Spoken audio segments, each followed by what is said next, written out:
Welcome to free study 24 YouTube channel.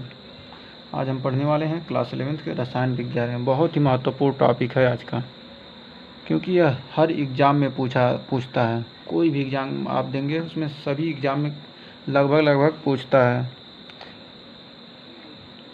तो आइए, chapter दूसरा है, दूसरे चैप्टर का लेक्चर नंबर 11, यानी कि लास्ट लेक्चर है इस चैप्टर का। परमाणु कक्षक क्या होता है। आगे बढ़ने से पहले अगर आपने अभी तक चैनल को सब्सक्राइब नहीं किया है तो चैनल को सब्सक्राइब जरूर कर दीजिए। इसमें आज हम पढ़ेंगे हुंड का नियम, पाउली का अपवर्जन नियम, इलेक्ट्रॉनिक विन्यास कैसे लिखते हैं, इन सब के बारे में पूरी जानकारी आपको इस वीडियो में मिल जाएगी। मतलब समझ लीजिए केमिस्ट्री का फर्स्ट ईयर में जो पढ़ाया जाने वाला केमिस्ट्री फर्स्ट है, इसमें क्या पूरी चैप्टर का एक मेन भाग यही है। मतलब ये अगर नहीं जानते हैं आप तो कुछ नहीं जानते हैं। अगर आप नहीं चैप्टर ये नहीं पढ़े तो आपने समझ लिया केमिस्ट्री में कुछ पढ़ा ही नहीं। तो देखते हैं परमाणु कक्षक क्या होता है। परमाणु जो क्या होता है, नाभिक के चारों ओर पाए जाने वाले विभिन्न आकार के त्रिविमीय क्षेत्रों को, जिसमें इलेक्ट्रॉनों के पाए जाने की होती है संभावना होती है बहुत ही अधिक। मतलब इलेक्ट्रॉन पाए जाने की संभावना सबसे अधिक होती है, परमाणु कक्षक कहलाते हैं। परमाणु कक्षक में अधिकतम 2 इलेक्ट्रॉन रख सकते हैं। जो परमाणु कक्षक इसमें अधिक से अधिक 2 इलेक्ट्रॉन रख सकते हैं, जिनके होते हैं स्पिन, यानी कि जो चक्कर होती है, मतलब विपरीत दिशा होती है। मतलब एक ऊपर रहेगा तो एक नीचे रहेगा, मतलब एक ऊपर की तरफ चक्कर करेगा तो एक नीचे की तरफ चक्कर करेगा। ये होते हैं 4 प्रकार के होते हैं। यस यानी कि स्फेयर, मतलब गोले की तरह होता है। यस ऑर्बिटल, मतलब एक होता है, यह गोलाकार कक्षक होता है। फिर पी ऑर्बिटल, ये होता है प्रिंसिपल जिसको कहते हैं। यह होता है डम्बल के आकार का होता है, डमरू की तरह होता है। फिर डी ऑर्बिटल, मतलब 4 ऑर्बिटल होते हैं, एस ऑर्बिटल, पी ऑर्बिटल और डी ऑर्बिटल और एफ ऑर्बिटल। मतलब इसको कहते हैं एस पी डी एफ कहते हैं। तो इसी पे पूरा परमाणु इलेक्ट्रॉनिक विन्यास की पूरी कहानी आपको एस पी डी एफ में ही मिल जाएगी। तो डी से डिफ्यूजिबल, यानी कि डी ऑर्बिटल, या होता है डबल डम्बल, यानी द्विडम्बलाकार, मतलब इसमें 2 डमरू के आकार का होता है बताएगा।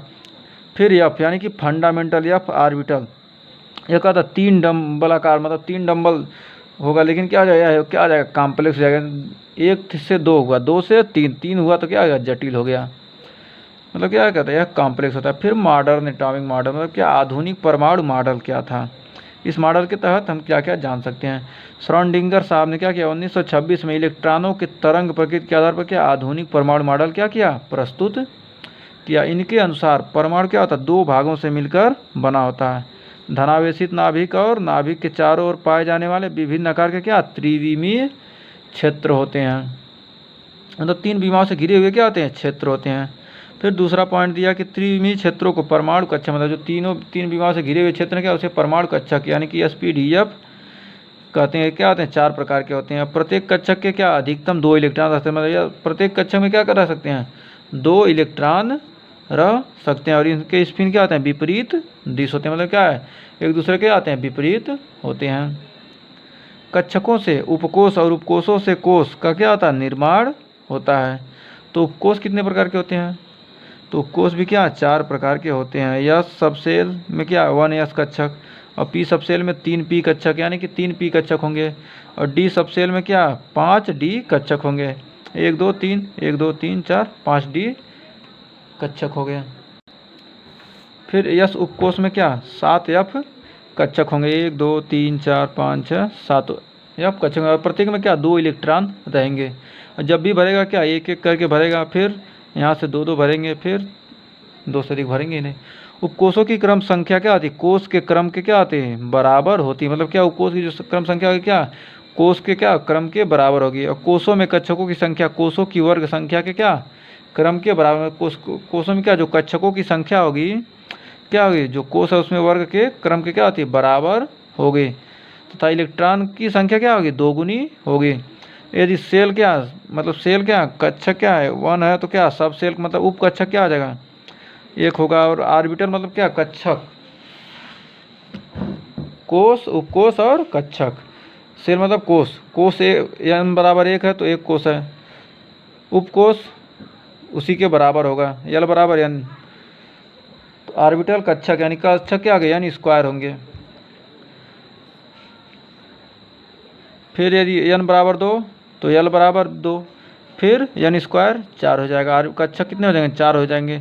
यदि 3 है तो ये भी 3 जाएगा तो क्या आ जाएगा? 9 हो जाएगा। मतलब क्या ये स्क्वायर के बराबर होते हैं। सब सेल ऑर्बिटल, उपकक्षक, कक्षक मतलब उपकोष, कक्षक, इलेक्ट्रॉन और रिप्रेजेंटेशन मतलब कैसे प्रस्तुत उनको क्या किया जाता है? किया जाता है। कैसे प्रदर्शित करते हैं? तो सब सेल मतलब उपकोष क्या है? यदि क्या है यस कोष में, मतलब यस उपकोष में क्या है? 1 यस ऑर्बिटल, मतलब एक यस ऑर्बिटल है तो क्या इसमें कितने इलेक्ट्रॉन आएंगे? 2 इलेक्ट्रॉन आएंगे। तो इससे कैसे प्रदर्शित करेंगे? यस स्क्वायर से। यदि पी उपकोष में क्या 3 पी कोष हैं तो क्या 6 इलेक्ट्रॉन होंगे। तो 6 इलेक्ट्रॉन होंगे क्या P6 लिखेंगे। फिर डी कक्षक में क्या 5D मतलब 5 उपकोष है तो क्या 5 कक्षक है, 5D कक्षक है तो क्या 10 इलेक्ट्रॉन रहेंगे तो क्या D10 लिखेंगे। फिर एफ में 7 कक्षक है तो क्या 14 इलेक्ट्रॉन, तो क्या एफ 14 से क्या करेंगे? इस प्रकार यस स्क्वायर P6 D10 और एफ 14 से क्या करेंगे? प्रदर्शित करेंगे। अब सेल यदि क्या के कक्षक में 1 इलेक्ट्रॉन, एल में 2, एम में 3 और एन को 4, तो एक सब सेल में 1s, 2 में 2s 2p, फिर 3 में 3s 3p 3d, फिर 4 में 4s 4p 4d 4f आ जाएंगे। तो एक क्या करेगा 1s को प्रदर्शित करेगा 4, 1s और 3p, 1s और 3p कितने होंगे? 4 तब होंगे। फिर 9 1s 3p 5d मिलकर क्या होंगे? 9 होंगे। मतलब क्या होता है? ये स्क्वायर के बराबर होता है। एक मतलब सब सेल मतलब क्या नहीं उपकोष क्या होते हैं? बराबर होते, मतलब स्क्वायर के बराबर होते हैं। मतलब कक्षक जिसका होगा उसके स्क्वायर के बराबर होगा। 4 चौक 16, तो 1s 3p 5d 7f, 14 10 24 नहीं कितना हो गया? 16 हो गया। 1 3 1 4 5 4 9 7 16 हो गया। फिर टोटल इलेक्ट्रॉन कितने हैं? इसमें क्या होंगे? 2 इलेक्ट्रॉन, इसमें 2 6 2 8 इलेक्ट्रॉन, फिर इसमें 2 रहेगा, इसमें 6 2 8 10 18 इलेक्ट्रॉन, और इसमें यस में 2, पी में 6 10 6 16 और 10 26, और इसमें कितने होंगे? 14। कितना टोटल कितना आ जाएगा? 32 हो जाएगा। 2 6 2 8 10 8 18 और 14 कितना आ जाएंगे? 32 हो जाएगा। तो क्या आ गया? 32 इलेक्ट्रॉन। इसको प्रोसेस करेंगे 1s2, इसको 2s2 2p6, इसको 3s2 3p6 3d10, फिर 4s2 4p6 4d10 और 4f 14 हो जाएगा। तो क्या करेंगे? शेप ऑफ ऑर्बिटल मतलब क्या आकृति, मतलब क्या ऑर्बिटल यानी कक्षक की क्या आकृति कैसी होती है उसके बारे में देखेंगे। मतलब कक्षक की आकृति के बारे में देखते हैं। आइए, कक्षक की आकृति कैसी होती है। यस यानी कि शार्प, यस ऑर्बिटल क्या आ जाएगा? शार्प होगा, मतलब स्फेरिकल यानी गोले की तरह क्या होगा? एक्स वाई जेड मतलब क्या 3D आकार में होगा।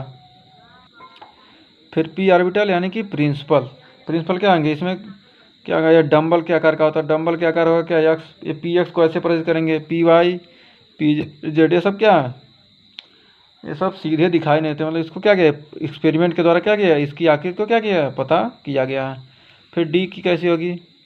डी वाई जेड, डी का मतलब डिफ्यूजिबल डी ऑर्बिटल, तो क्या आएगा? इसमें क्या आएंगे? डी वाई जेड को ऐसे पढ़ेंगे, डी एक्स वाई को ऐसे, फिर डी जेड की एक्स को ऐसे, D X two minus D X square minus Y square ऐसे प्रदर्शित करेंगे। फिर डी जेड स्क्वायर को ऐसे प्रदर्शित करेंगे एक्स वाई जेड, मतलब क्या करेंगे? एक्स वाई जेड मतलब 3 क्या आएंगे? इसमें क्या आएंगे? त्रिविमीय आकार में क्या होते हैं मतलब इसको क्या है? त्रिविमीय आकार में क्या कैसे प्रदर्शित किया जाता है त्रिविमीय क्षेत्र में। या फिर यानी कि फंडामेंटल मतलब यह क्या होता है? कॉम्प्लेक्स या ऑर्बिटल क्या है? इसमें क्या है? कॉम्प्लेक्स होगा।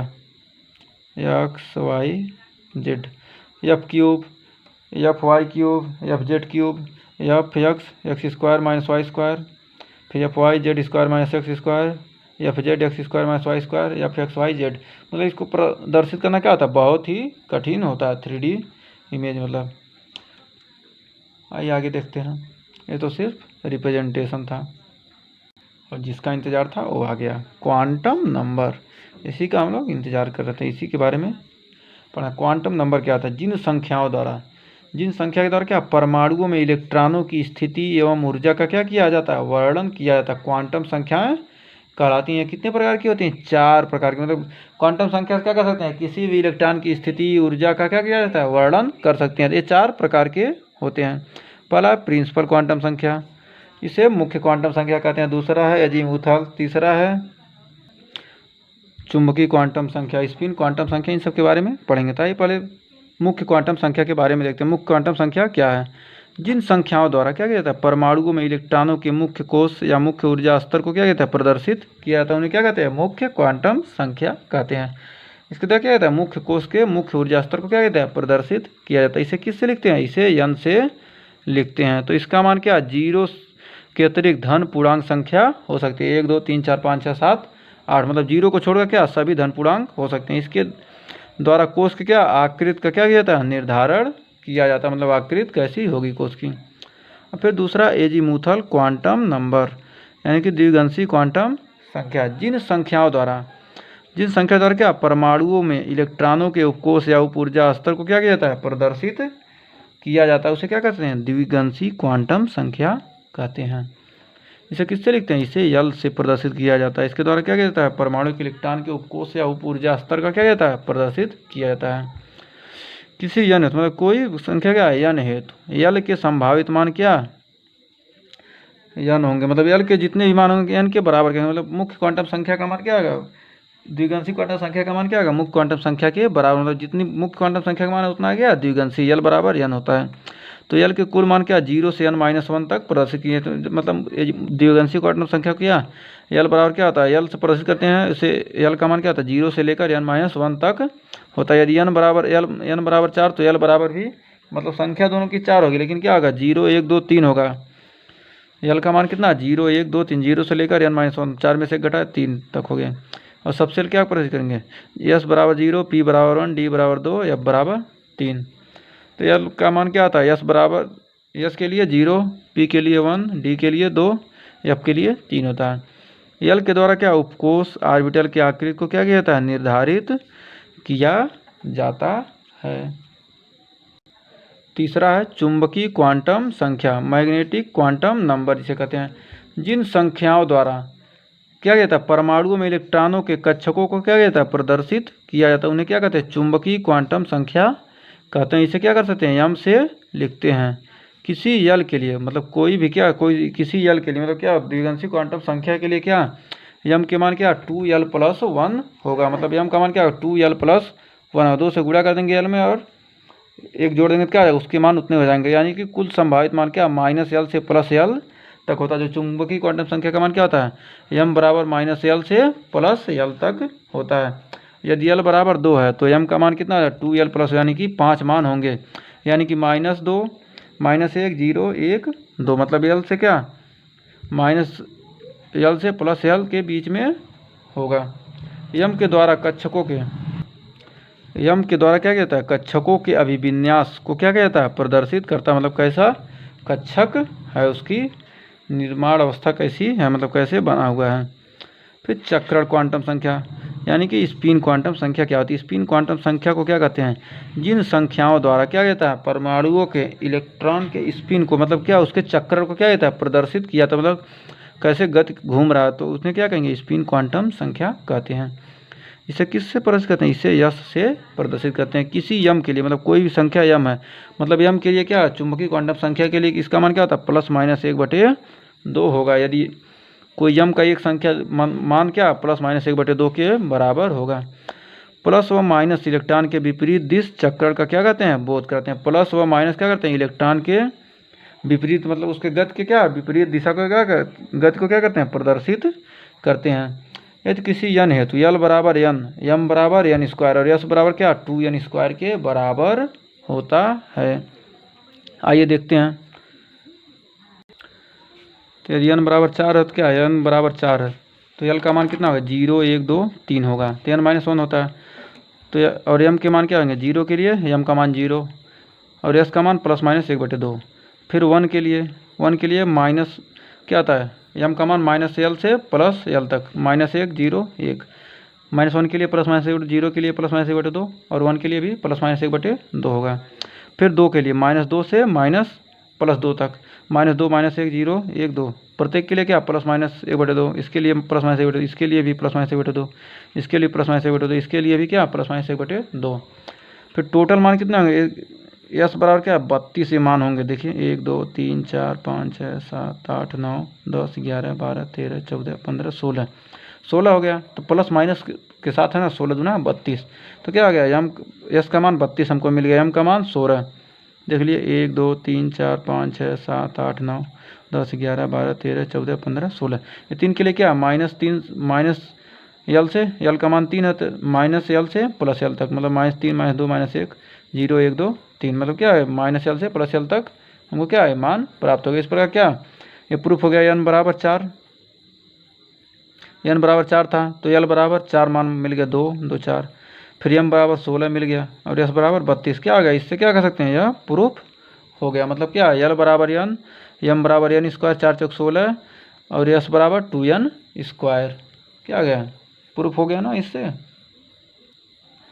नोट में 4s स्क्वायर चौथे कोष के यस उपकोष में यस कक्षक में क्या इलेक्ट्रॉन की संख्या क्या है, 2 है, 2 करें मतलब चौथे कोष में। फिर यस उपकोष, यस उपकोष है तो उसमें क्या है, यस कक्षक में, यस उपकोष के यस कक्षक में क्या है इलेक्ट्रॉन की संख्या 2 है। इसमें क्या तीसरे कोष में डी उपकोष के डी कक्षक में क्या 7 इलेक्ट्रॉन है। इस प्रकार आप ज्ञात कर सकते हैं ना, कुछ भी रहेगा ज्ञात कर लेंगे। फिर नोड किसे करने, परमाणु में, जो परमाणु होता है उसके नाभिक में के चारों ओर के क्षेत्र में इलेक्ट्रॉन के पाए जाने की जो प्रायिकता होती है क्या होती है, शून्य यानी कि 0 होती है, नोड कहलाता है। इस क्षेत्र में क्या होते हैं, 2 तल होते हैं, नोडी तल या कोड़ी नोड जिसे कहते हैं, नोडी तल या कोड़ी नोड। वह तल जिसमें क्या होता है आवेश घनत्व तो क्या हो शून्य होता है, नोडी तल कहलाता है। जैसे उपकोष एस पी डी एफ है तो यल क्या है नोडी तल यानी कि 0 1 2 3, नोडी तल क्या है 0 1 2 3 है। फिर बी त्रिज्य नोड क्या होता है, त्रिज्य नोड क्या होता है, त्रिज्य नोड यानी कि रेडियल नोड। रेडियल नोड किसी मतलब त्रिज्या के अनुदिश मतलब त्रिज्या के दिशा में वह तल जिसका क्या आवेश घनत्व तो क्या हो 0 हो, उसे क्या कहेंगे त्रिज्य नोड कहेंगे। मतलब क्या नोडी तल 0 और आवेश घनत्व क्या हो 0 हो। 5s में क्या इसका नोडी तल क्या है 0 है। त्रिज्य नोड का मान क्या इतना होता है n-1 माइनस यल, तो त्रिज्य नोड n-1 माइनस यल, n का मान 5 1 घटा दिए, s का मान 0। फिर 4d में क्या नोडी तल कितना है 2 है, त्रिज्य नोड कितना आ जाएगा, त्रिज्य नोड आएगा 4 में से 1 घटा दिए, n बराबर 4 l बराबर 2 -2 माइनस मतलब घटाना है ना, तो यह 4 में से गया मतलब 1 बच गया। तो क्या आ गया त्रिज्य नोड कितना आ गया 1 आ गया। मतलब कहाँ क्या वह तल जिसका आवेश घनत्व तो क्या है जिसका वह तल मतलब कैसा तल है जिसका आवेश घनत्व 0 है उसको त्रिज्य नोड मतलब क्या है इसका त्रिज्य नोड 1 है। मतलब 4d में क्या है इसका आवेश घनत्व 0 है, इसका त्रिज्य नोड कितना है 1 है। आपबाउ नियम यानी कि आपबाउ नियम, आपबाउ नियम क्या होता है, हाइड्रोजन परमाणु के नाभिकीय आवेश मतलब हाइड्रोजन परमाणु का जो नाभिकीय आवेश को क्रम से क्या करेंगे 1 यूनिट बढ़ाकर, नाभिकीय आवेश को क्या करेंगे 1 यूनिट बढ़ाकर उसके रिक्त ऑर्बिटलों में क्या किया जाता है 1 इलेक्ट्रॉन डालकर हाइड्रोजन परमाणु का क्या किया जाता है इलेक्ट्रॉनिक विन्यास से क्या कर सकते हैं, इलेक्ट्रॉनिक विन्यास मतलब तत्वों का क्या कर सकते हैं इलेक्ट्रॉनिक विन्यास बनाए जा सकते हैं। इसे आप बाउ का क्या कहते हैं नियम कहते हैं। तो H बराबर 1 है तो 1s, फिर H हीलियम के लिए 2 है तो 1s2 मतलब एक क्या कर रहा है बढ़ रहा है। फिर लिथियम 3, लिथियम के लिए लिथियम का परमाणु क्रमांक 3 है तो 2 1 यानी कि 1s2 2s1। क्या करेंगे प्रत्येक में क्या एक करके बढ़ा कर क्या जाता है इलेक्ट्रॉनिक विन्यास लिखा जाता है, इसे क्या कहेंगे आप बाउ का नियम। तो क्या 1s इसको क्या करें व्यवस्थित करने के लिए 1s 2s 3s 4s 5s 6s 7s ऐसे लिख लीजिए।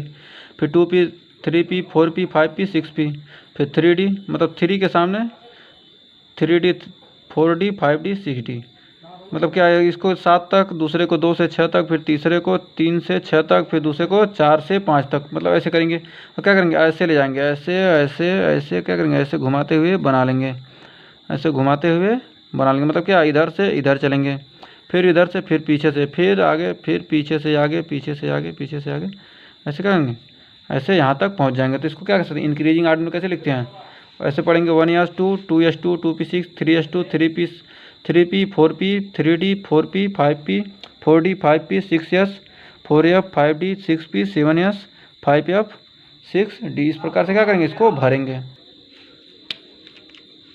वही ऑर्डर इंक्रीजिंग में क्या लिखेगा, 1s 2s 2p 3s 3p 4s 3d 4p 5s 4d 5p। इसी तरह क्या बढ़ते क्रम में क्या करेंगे, कभी भरेंगे तो इसी तरह क्या करते हैं, भरते चले जाएंगे। फिर यदि सोडियम 11 के लिए लिखना हो तो 1s2 2s2 2p6 3s1, मतलब 2 4 पहले इसमें 2 भरा, इसमें 6 भरेगा, इसमें 2 भरेगा, तो कहाँ तक, जहाँ तक पहुँचे क्या करेंगे, वहीं तक भर देंगे। फिर N+L रूल क्या आता है, इसके द्वारा क्या कहता है, कोष की ऊर्जा का क्या कहता है, निर्धारण किया जाता है। उसे क्या कहेंगे, जिसके द्वारा कोष का ऊर्जा का निर्धारण किया जाता है उसे क्या कहेंगे, N+L रूल कहते हैं। उस कोष में सबसे पहले इलेक्ट्रॉन बचता है जिसमें क्या हो, N+L का मान क्या हो, सबसे कम हो। यानी कि कभी भी इलेक्ट्रॉन भरने के लिए क्या करेंगे, N+L रूल को भी क्या करना चाहिए, फॉलो करना चाहिए। मान लीजिए 4s और 3d में सबसे पहले इलेक्ट्रॉन किस में भरेगा, तो N का मान यहाँ 4 है और L का मान 0 है, तो 4 हो गया। और इसमें क्या 3d में क्या N का मान 3 है और L का मान 2 है, तो यानी कि 5। तो सबसे पहले इलेक्ट्रॉन किस में भरेगा, जो सबसे कम होगा। तो सबसे कम क्या है, 4 है, 4 का N+L मान कम है, तो इसलिए क्या करेंगे, सबसे पहले 4s में भरेगा। 3d समझ में आ गया ना, कि क्यों 4s के पहले 3d आ जा रहा है, मतलब N+L रूल को क्या करना चाहिए, फॉलो करना चाहिए।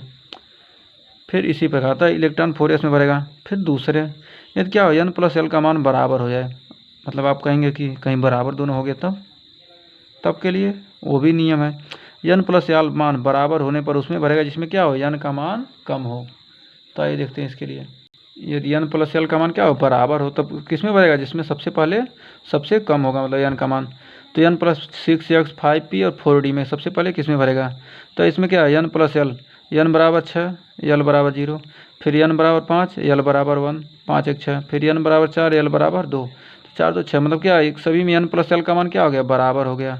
तो बराबर हो गया, इसमें क्या N का मान 6, इसमें 5 है, इसमें 4 है, तो सबसे पहले N का मान सबसे कम है उसमें भरेगा, फिर इसमें भरेगा, तब फिर इसमें। तो क्या करेंगे, 4d 5p 6s, मतलब क्या सबसे पहले 4d में, फिर 5p में, तब 6s में भरेगा। तो क्या ये तो समझ में आ गया। और अपवाद में क्या, क्रोमियम, फिर कापर, फिर नियोबियम, फिर मॉलिब्डेनम, रुबिडियम, पर्डेलियम, फिर एजी यानी सिल्वर, फिर लैंथेनम, फिर कैडमियम, एक्टिनियम और थोरियम और पॉलियम और फिर यूरेनियम, ये सब क्या है, ये सब अपवाद हैं। ये सब अपवाद है, मतलब क्या इसके अनुसार क्या करते हैं, इसके लिए काम नहीं करता है, इस पर क्या कोई भी रूल फॉलो नहीं होता है।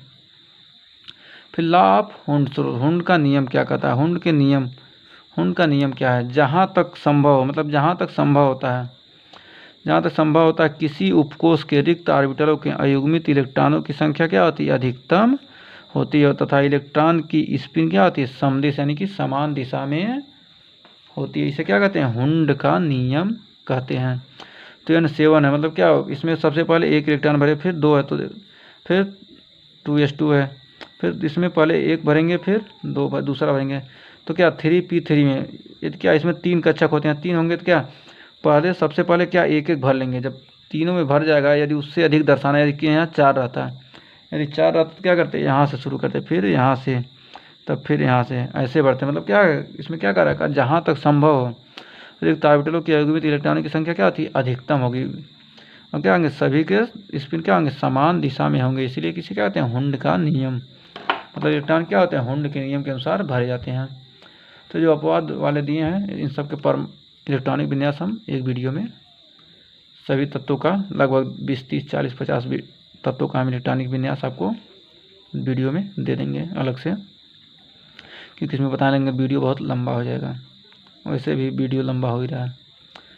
तो ये पाउली का अपवर्जन, पाउली एक्सक्लूसिव लॉ, पाउली का अपवर्जन नियम क्या है, किसी परमाणु, मतलब कोई परमाणु उसमें किन्हीं 2 इलेक्ट्रॉन, मतलब किन्हीं 2 इलेक्ट्रॉन के लिए चारों क्वांटम, मतलब चारों क्वांटम संख्याओं का मान क्या एक समान नहीं हो सकता। इसे क्या कह सकते हैं, पाउली का अपवर्जन नियम कहते हैं। मतलब क्या चारों क्वांटम संख्या का मान क्या हो, एक समान नहीं हो सकता, कम से कम 2 ही मान समान होंगे, उससे अधिक नहीं हो सकता है।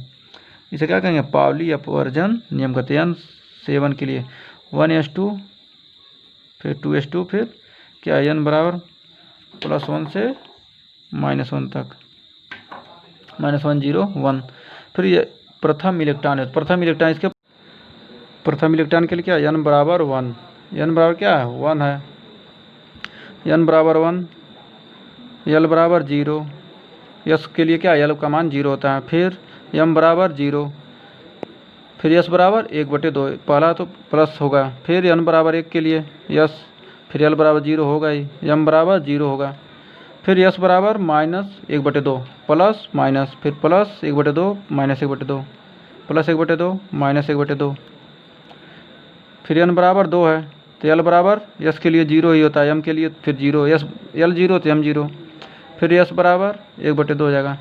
फिर चौथे इलेक्ट्रॉन के लिए, इसके लिए n बराबर 2 तो s के लिए l बराबर 0 होगा, l 0 तो m 0, फिर s बराबर -1/2 हो जाएगा। फिर पाँचवें इलेक्ट्रॉन के लिए +1 है तो n का मान 2 दिया है, फिर p है तो s p के लिए 2 0 1, p के लिए 1 हो गया, n का मान 1 हो गया, m का मान भी 1 हो जाएगा, फिर s का मान 1/2, फिर इसके लिए, फिर दूसरे के लिए n बराबर 2, l बराबर 1, फिर m बराबर 0, फिर s बराबर 1/2, यानी प्लस में ही, तीनों प्लस में ही आएगा, फिर n बराबर 2, फिर l बराबर 1, p के लिए l बराबर 1, फिर m बराबर -1, फिर s बराबर 1/2, यानी कि सभी क्या प्लस में होगा। इस प्रकार क्या आ सकते हैं, दो कम से कम क्या, दो क्वांटम संख्याओं के मान क्या होंगे, समान होंगे, दो से अधिक नहीं हो सकता। क्या कर सकते हैं, किसी परमाणु के लिए दो इलेक्ट्रॉनों के लिए चारों क्वांटम संख्याओं का मान क्या आता है, समान नहीं हो सकता, कम से कम क्या दो मान ही क्या हो सकते हैं, समान हो सकते हैं। इसे क्या कहते हैं, पाउली का अपवर्जन नियम कहते हैं। Application of Pauli exclusive law, Pauli अपवर्जन नियम का एप्लीकेशन अनुप्रयोग क्या, इसके द्वारा इलेक्ट्रॉनों का, इसके द्वारा क्या होता है, इलेक्ट्रॉन के मुख्य उपकोष कक्षक क्या होता है, स्पष्ट ज्ञान हो जाता है। मतलब क्या, उपकोष कोष कक्षक सभी का क्या होता है, मुख्य कोष उपकोष और कक्षक का क्या, तीनों का ज्ञान स्पष्ट हो जाता है, और किसी कोष में इलेक्ट्रॉन की संख्या का भी क्या इससे निर्धारण हो जाता है। फिर समभ्रंश या अपभ्रष्ट कक्षक यानी डीजेनरेट ऑर्बिटल क्या आता है, ऐसे कक्षक जिनकी ऊर्जाएं समान होती हैं उसे समभ्रंश या अपभ्रष्ट कक्षक कहलाते हैं। जैसे p उपकोष के तीनों p कक्षक, फिर d उपकोष के पांचों d कक्षक, फिर f उपकोष के सातों f कक्षक। तो दूसरा चैप्टर समाप्त हो गया, बहुत ही लंबा चैप्टर था। अगर आपको वीडियो पसंद आया हो तो लाइक शेयर कमेंट करना ना भूलें, और वीडियो को ज़्यादा से ज़्यादा शेयर करें, जिससे अधिक से अधिक लोग क्या कर सकते हैं, इस वीडियो का लाभ उठा सकें। तो अगर आप चैनल पर नए हैं तो चैनल को सब्सक्राइब ज़रूर कर दें, और ऐसे ही वीडियो देखने के लिए आप हमारे प्लेलिस्ट में विजिट कर सकते हैं, क्योंकि जो भी सब्जेक्ट पढ़ाया गया डिटेल के साथ चैप्टर वाइज पढ़ाया गया। तो हमारे चैनल के साथ बने रहने के लिए आप लोगों का बहुत बहुत धन्यवाद। मिलते हैं नेक्स्ट वीडियो में।